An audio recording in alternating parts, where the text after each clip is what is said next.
Sedang terjadinya menjadi dangkal yang sangat dikeluhkan oleh para nelayan.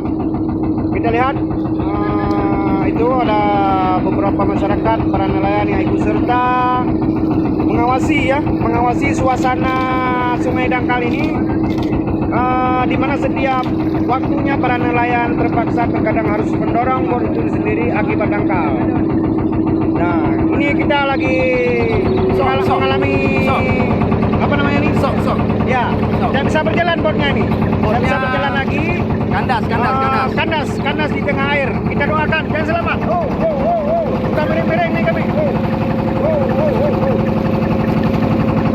Ya. Nah, kita sudah lolos dari apa namanya tadi? Kekandasan. Ini sudah bisa jalan lagi.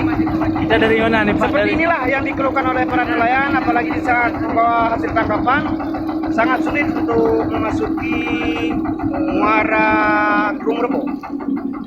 Ya, ayo kita saksikan.